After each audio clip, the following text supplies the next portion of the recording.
How's it going, everybody, and welcome back to another video. Today I'm going to bring back a little old school. I'm going to go a good old-fashioned haul video, but specifically with some awesome key first appearances I've been able to add to the collection. Again, more fruits of the labor of kind of withholding from a lot of claim sales, not going too crazy, but I've been finally checking off a list of a lot of the great first appearances to me that I would like to add to the collection.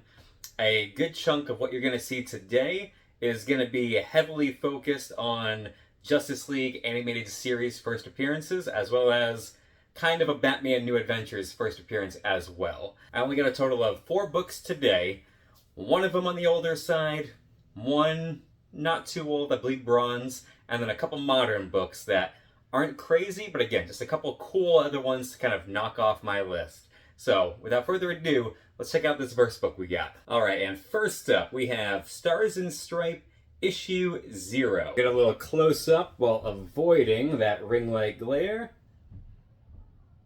as much as one can. There we go. That's kind of the perfect angle for this book right here. This is from 1999 and a 9.8. And the significance of this book is, it is the first appearance of Star-Spangled Kid 2, Courtney Whitmore, and the first professional work of Jeff Johns.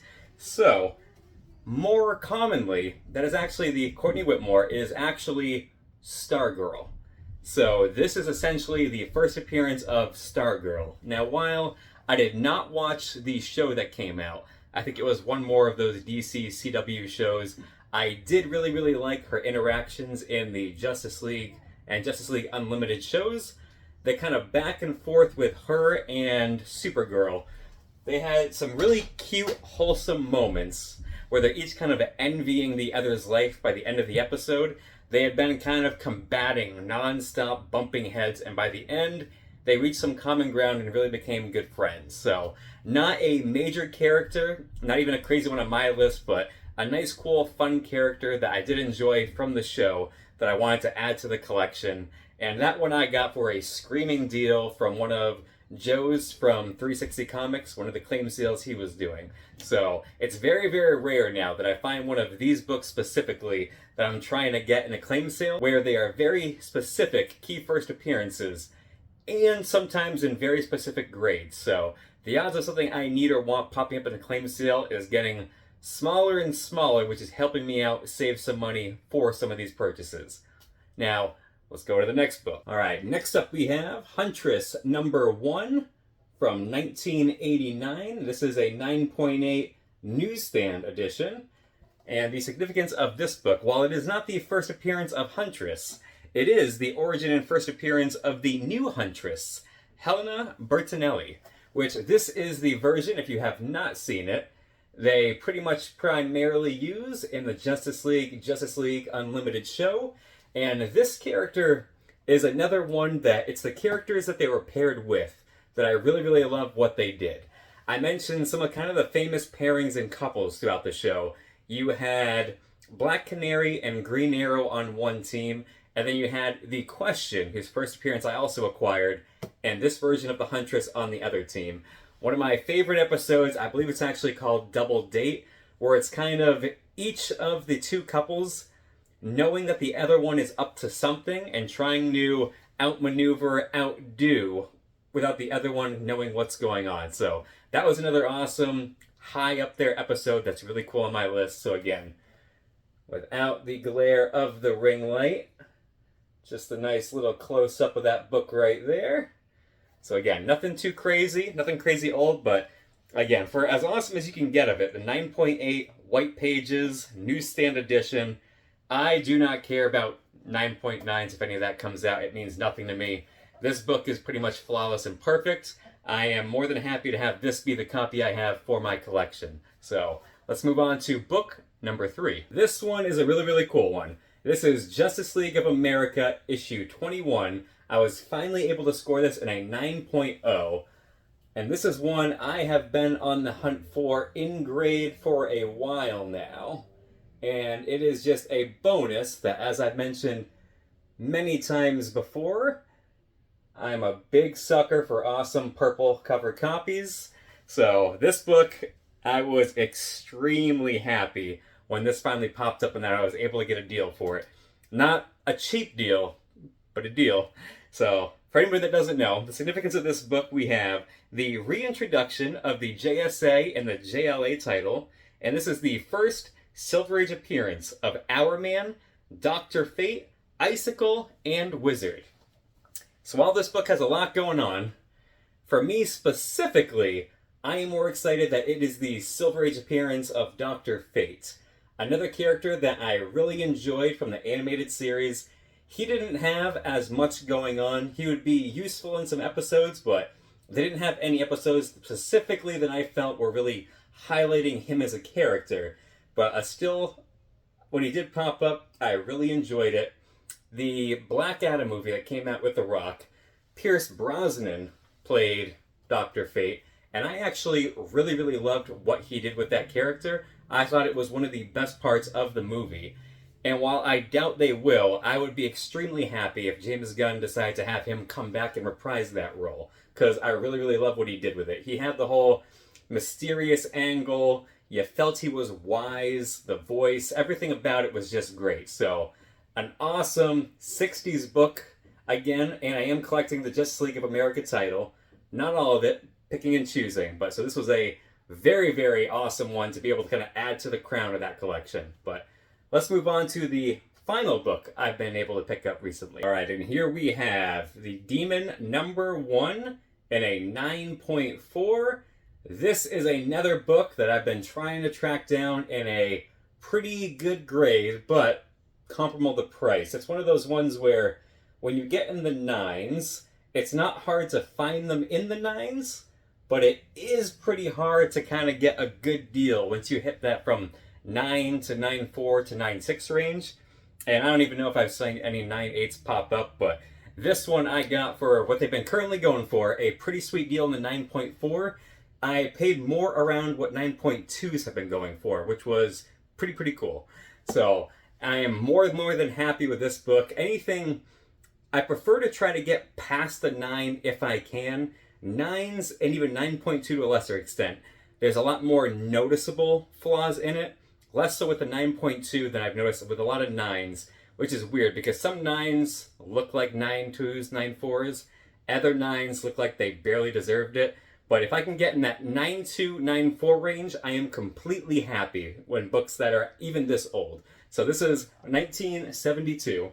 And for those that don't know, this is the origin and first appearance of the demon Etrigan and Randu. So this is a Jack Kirby story. Amazing Jack Kirby cover artwork. And again, the colors on this one especially popped. And this was another book that was extremely hard to try to get one that there's that little bit of white spine roll right there. I am okay with the little bit of amount this one has. It's very slim and it's nice and even. A lot of them had a really fat roll on it, which kind of really stood out for it is a very dark blue background on that cover. So when you have that thick white stripe, it stands out that much more, and I was not a fan of that. So when this one came up with great colors, almost perfect centering in that 9.4 range, this was the copy I had to have. I jumped on it, was able to grab it. This is another cool character that I think his first appearance animated series-wise was in the New Batman Adventures. And they're dealing with Clarion the Witch Boy. I forget what it was, but some relic was won at auction, and he was outbid. He was trying to outbid the little witch boy, and pretty much Bruce Wayne steps in, wins it for him, but they get kind of taken on an adventure together. And then when he pops up later in, I forget if it was Justice League or Justice League Unlimited, again, one of the standout episodes that stuck with me as a kid is when, with Morgan Le Fay, I forget if it's her or her son at that point, because he kind of turns on his mother at one point in the episode. But long story short, the entire Justice League, along with all adults, get turned into children. So you have a children version of Batman, Wonder Woman, Green Lantern, Superman, and the Demon running around in that episode.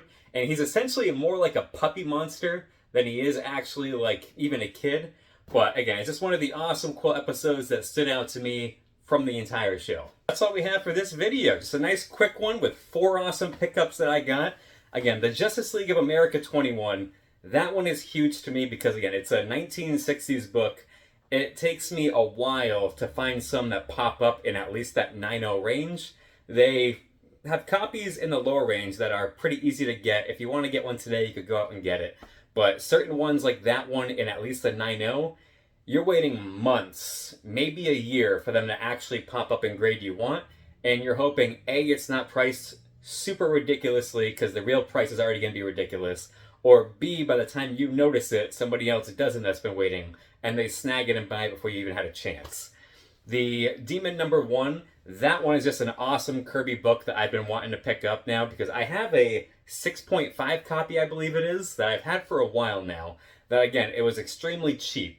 So that is another one that I've been looking to upgrade to try to fit my goal for, when it's semi-reasonable, hit most of those DC first appearances or first Silver Age first appearances in at least that 9.0 or above. So that was an extremely awesome one with the pretty good centering that I needed to snag. Happy to score it.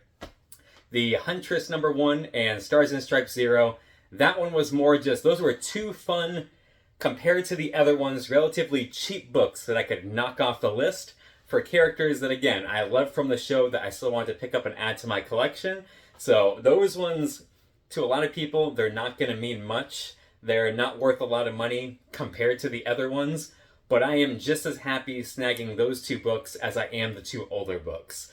Again, I'm getting pretty excited with my DC collection that I have going on. And again, I still have a bunch of raw books. I've been a little bit naughty with claim sales. On this table behind me, you can't see it, but in the back right there, these are all raw comics that I still need to bag and board and get sorted, that I ended up going just a touch crazy in one of the more recent claim sales. Nothing too bad. That is 3 or 4 claim sales worth. And you saw it still wasn't as big a pile as I used to do on one claim sale. So every now and then I'll still get some raw books trickling in to fill the raw collection. But for my DC graded first appearance collection, I am extremely happy and prideful in how that is coming along, that when I go through that, each and every one feels like its own special thing. I am so happy when I flip through on what I've been able to acquire, what I've been able to put together so far. I have had a history in the past of buying more than I needed. It's almost like you want that addiction of just having new books coming in, or you just got good deals where you were buying things you didn't need. And then you kind of look around your room and you realize you have a lot of stuff that doesn't mean a whole lot to you that you don't really care about. So I've been trying to whittle out most of that, refocus the buying on A, so I can save money for the books I want, but then B, to get these characters in these grades where I go through that short box of my DC right now, and it brings the biggest smile to my face.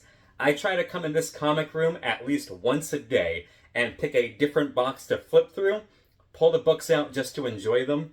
I know a lot of people like me, I don't read as many of these, depending on what they are. I read a good chunk of them, but I don't touch the other chunk. Ever since I was a kid, I enjoy reading them, but I'm also very much a collector. So once I bag and board it, I want it to stay in that condition.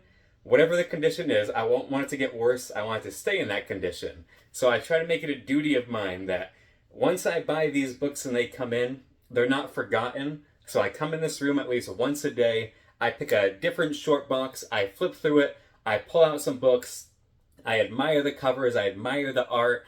Go through reliving all of that joy of when I first got these books in, getting that new joy of being able to actually flip through a run that used to just be a couple books, and now I have half a short box to a short box of just my Justice League of America, The Flash, and it just brings me joy every single time at the end of a long day. So thank you guys for checking out this video of me just going over a few more awesome pickups in my DC Slab collection.